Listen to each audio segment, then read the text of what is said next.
এক নম্বর, খাদ্য উৎপাদন দ্বিগুণ করতে হবে। 2 নম্বর, সমস্ত রাস্তার 2 ধারে ফলের গাছ লাগাতে হবে এবং রাস্তার 2 পাশে ঢালুতে শাকসবজি চাষাবাদ করতে হবে। সমস্ত পুকুরে মাছের চাষ করতে হবে।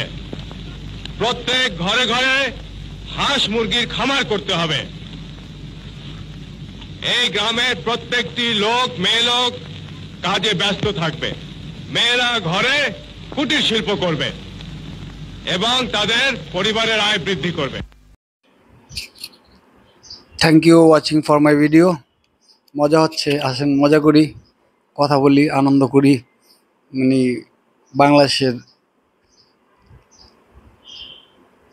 রাজনীতি এবং আন্তর্জাতিক রাজনীতি, পাকিস্তানের রাজনীতি, ভারতের রাজনীতি জমজমাট।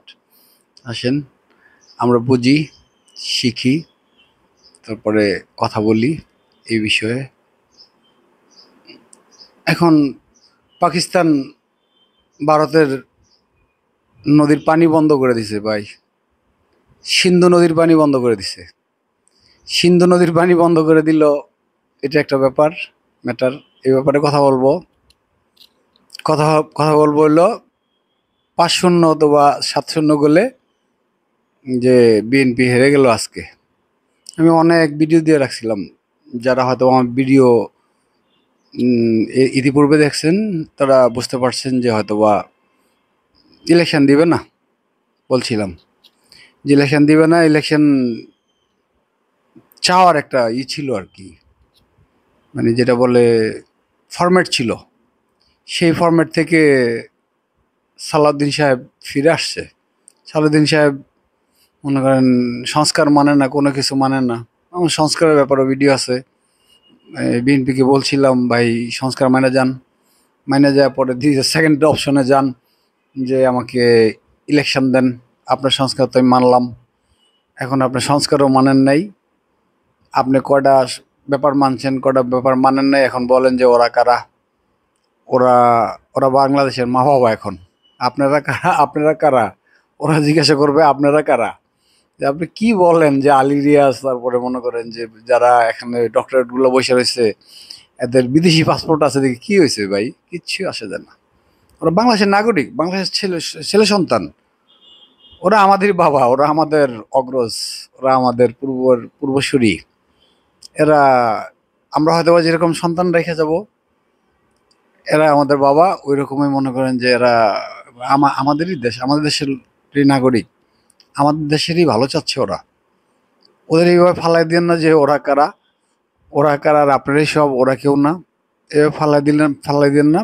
আপনি আজকে হেরে গেছেন। আপনাকে যেটা রাজনীতির ক্লাস, যেটা প্রথম আপনাকে ইন্ট্রোতে আপনাদের যে রাজনীতির ক্লাসটা একটু শোনাইলাম আর কি, যেটা যে এই ক্লাসটা ওনারা করে নাই। এখন যারা রাজনীতি করতে আসছে, ওনারা আসছিল গাড়ি বাড়ি করব, চুরি করব, বিদেশে মনে করেন টাকা জমাবো, এখানে সন্ত্রাসী বানাবো, বাংলাদেশে সন্ত্রাসী বানাবো, পেশি শক্তির খেলা দেখাবো।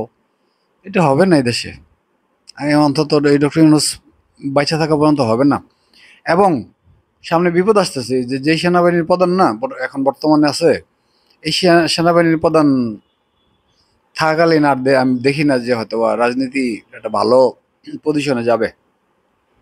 পরবর্তী রাজনীতির স্টার্টিংটা, মানে গাড়ির যেরকম স্টার্টিং আছে না, গাড়ির স্টার্টিংটা আমি তো মনে করতেছি যে বর্তমান সেনাপ্রধানের হাতেই যাবে।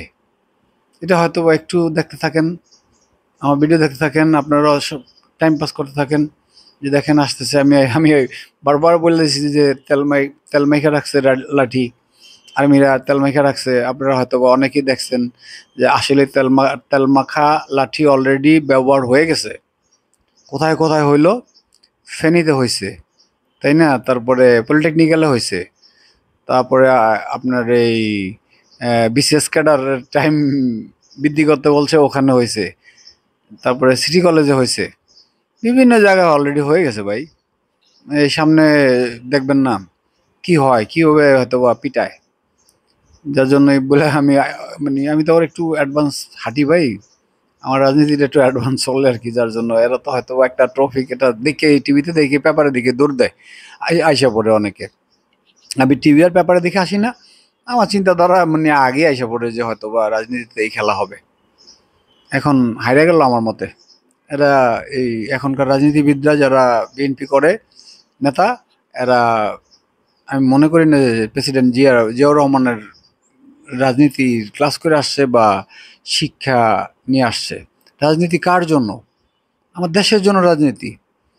আমার কৃষক, শ্রমিক, মানে যে রিক্সা চালায়, যে হয়তো ভ্যান চালায়, যে গরিব আছে, ওর জন্য আমার রাজনীতি। আমার রাজনীতি কোনো বড়লোকের জন্য না। বড়লোক তো ভালো আছে, এইভাবেই ভালো আছে। ওর তো আর আপনার ভালো করতে হবে না। আপনার ভালো করতে হবে কি, যে পিছায় পড়ে গেছে গা, যে পিছায় আছে, যে ওকে আপনি ভালো করবেন। আপনি বড়লোকের ভালো করার কিছুই নাই এখানে। বড়লোক এবি বড়লোক আছে। ঠিক আছে, আপনারা রাজনীতির মাঠ থেকে সটকে পড়ে গেলেন। আপনাদের আর ভবিষ্যৎ ভালো না। যে যাই ভিডিও করুক আর যাই কিছু করুক, না করাই ভালো। আর এগুলা না দেখাও ভালো আমি মনে করি ভাই। এগুলা আর শুনেও লাভ নাই, কোনো কিছু করে লাভ নাই। আমি তো ওই যে ডক্টর ইউনূসের ঘড়ি যে দিয়ে রাখছি, এখানে তো বইলাই দিছি যে শেষ, রাজনীতির খেলা শেষ। রাজনীতির বেশি বাড়াবাড়ি করাই মানে আপনার শেষ। আপনি আর থাকতে পারবেন না এখানে। আপনার ঘন্টা বাজে যাবে। অলরেডি ঘন্টা বাজায় দিছে। এখন আসেন আমরা আরেকটু কথা বলি যে ২টা ব্যাপারে ২টা টপিক কথা বলবো বলছি তো। যে আরেকটা টপিক হইলো যে যে পাকিস্তান, ভারত। আমার এই আগের ভিডিওটা ছিল যে পাকিস্তান সাথে যুদ্ধ কখনো ভারত করবে না। ভারত করলে মনে করেন যে এই দিক দিয়ে সেভেন সিস্টারের সমস্যা হবে, এই পাকিস্তানে ভারতের। আর আপনার এই আরও হায়দ্রাবাদ, ক্যালকাটা, টোটাল ওর ১০ থেকে ১৩টা প্রভিন্সের সমস্যা হবে। তো ১২-১৩টা প্রভিন্সে যেই দেশের সমস্যা হবে একটা যুদ্ধ করতে গেলে, ওখানে সে যুদ্ধ করবে না। ওখানে সে যুদ্ধ না কইরা এই আমার আছে, আমি মাইরে দিলাম, আমি এই করলাম, সেই করলাম, এই কিছু না। এগুলা মনে করেন যে আমি রণতরী পাঠাই দিলাম, আমি ওই জাহাজ পাঠাইলাম, কিছুই পাঠাতে পারবি না ওটা। ৭১ আর এখন হলো যে ২০২৫ অনেক অনেক দূরে। মনে করে যে হয়তো বা ৭১-এ ওই চিপায় পালায় বেটারে পিটাইছস, তাই না? চিপায় পালায় পিটাইছস, এখন এটা চিপা না। ও ও এখন তোরে চিপায় পালাইতেছে আস্তে আস্তে। ও এখন আস্তে আস্তে তোরে চিপায় পালাইতেছে, এমন চিপায় পড়ে যাইতেছস, অলরেডি পড়ে ফালাই দিছে। মাইনকে চিপায় অলরেডি তোমাকে ফালাই দিছে, যেটা তোমার সেভেন সিস্টারে তোমার ঝুঁকিপূর্ণ করে তুলছে। আর তুমি মনে করো তোমার ওই কাশ্মীরও ঝুঁকিপূর্ণ হয়ে গেছে, তোমার হায়দ্রাবাদ ঝুঁকিপূর্ণ হয়ে গেছে, তোমার ওই যে শিখরা যেটা থাকে, ওই শিখেদের যে অংশটা, ওইটাও ঝুঁকিপূর্ণ হয়ে গেছে গা। তোমার সব শেষ। এখন আসো, তোমার পানি বন্ধ করে দিয়েছে। তুমি বাংলাদেশের পানি বন্ধ করছো না? তুমি বাংলাদেশের ফারাক্কা, তিস্তা সব বন্ধ করে আমাদের মরুভূমি করে রাখছো না? তো হিন্দুদের আবার একটা ইতিহাস আছে ভাই। হিন্দুদের ইতিহাসটা হলো যে ওদের ওই সিন্ধু নদীর পারে ওদের জন্ম। ওরা যখন মনে করেন যে ইরান বা ইয়ে থেকে আসে, এই আফগানিস্তান, আজকের আফগানিস্তান আর ইরান থেকে আসার পরে এই সিন্ধু নদীর তীরে, অর্থাৎ সিন্ধু নদীর তীরে ওদের অবস্থান ছিল, যার জন্য ওদের বলা হয়তো হিন্দু। মানে এই প্রভিন্সটাই পুরো, এই বেলটাই পুরো হিন্দু ছিল। তা এখন এই হিন্দু হিন্দু মাইট দিছে ভাই সিন্ধু নদী দিয়েই। যেই সিন্ধু নদী মনে করেন যে যেই সিন্ধু নদীর তীরে অববাহিত বিদায় তাদের বলা হয়তো যে হিন্দু। ওই ওদের মাইটটাও দিছে মনে করেন যে সিন্ধু নদীর পানি বন্ধ করে দিছে, আর একটা নদীর পানি বন্ধ করে দিছে ওদের। এখন ওদের মনে করেন অনেক ৪টা প্রভিন্সে ওদের কোনো তুলা, তারপরে ধান, গম, কোনো কিছুই চাষ হবে না। মানে শেষ হয়ে যাবে, ওই ৪টে প্রভিন্স শেষ হয়ে যাবে। মনে করেন যে কিছু কোনো ফসল হবে না, মরুভূমি হয়ে যাবে। ওরা আমাদের যেটা করছে সেটা হয়তোবা পাকিস্তান বন্ধুপ্রতিম হয়ে আইসা বাংলাদেশের সাথে বন্ধুপ্রতিম সম্পর্ক গঠন কইরা ওই জিনিসটা করে দিল যে আসো। এখন কি করবো তুমি বলবো যে যদি আমার ওই ড্যামের পানি না দাও, সিন্ধু নদীর পানি না দাও, পানি না দিলে আমি তোমার অনেক বোম্বিং করবো, কচু করবো। তুমি ইন্ডিয়া কচু করবো, তুমি কিচ্ছু করতে পারবা না। তুমি কিচ্ছু করতে পারবে না। ওখানে যাই ওই ব্যারেজের পাশে যাইও, তোমার বাইন্দা ভিড়াইবো, তোমারে ভিড়াইবো, তোমার অজিত দলরে ভিড়াইবো, মোদিরে বাইন্দা শিকল দিয়ে ভিড়াইবো। মনে আছে না এই চাইনিজ, তোমার তো তারকাটা তারকাটা কাঠের লগে বাইন্দা এরপরে পিটাইছে। ইন্ডিয়া তোমার মনে করে লোহার ভিতরে তারকাটা বান্ধিব, মোটা লোহার ভিতরে তার কাটা বান দিয়া ওদের গায়ে অনেক শক্তি আছে, এমন পিটা দিব, লম্বা করে দিব যে দেখো তোমার আল্লাহর মাইট দুনিয়ার বাইর। তুমি বাংলাদেশের পানিতে করছো, বাসায় ডুবাইছো, আবার পানি শূন্য করছো। তোমার এখন পানি শূন্য করে দিছিল। তোমার এখন 2 নদীর পানি, 4 নদীর পানি তোমার স্টপ, খেলা শুরু হয়ে গেছে গা। আসো, এবার তুমি এখন মনে করো যে চিন্তা করে গেছো যে আমি এখন কি করব, আমি এখন কি করব। এখন হয়তো বা যে তোমার চায়না 12টা বাজাইবো, ব্রেনে ধরছে তোমার চায়না, ব্রেন দিয়া ধরছে। তুমি লাফালাফি করো না ইন্ডিয়া, তুমি রণতরী পাঠাইবা, এই পাঠাইবা, কিছু পাঠাই ধরত না ভাই। আপনারা নিশ্চিন্তে থাকতে পারেন না, আমার মতে আমার সাথে একমত থাকেন ভাই, যে কিছু করতে হতো না, ওর কোনো ক্ষমতাই নেই। ওর ডানা ডুনা সব কাইটা ফালাই দিছে, ডানা ডুনা যা আছে না কাইটা ফালাই দিছে। ও ওর নিজের চিন্তা করে অস্থির, ওর নিজের চিন্তাই ও করুক। ও হয় আরেকজন দেশে যাবো, এটা দূরের কথা। ও সামনে মনে করেন যে আমাদের সাথেই হয়তো বা সারেন্ডার আমাদের সাথেই পারেন না, আমাদের সাথে তো পারার কথা। আমাদের বর্ডারে একটু যে হয়তো বা বালিতে হাত দিয়ে দেখতে পারে না, একটু বর্ডারের বালিতে হাত দিলে আমাদের মনে করেন বিজিবি ওরে পিটায়, লম্বা করে একটা পিটানি দেয়।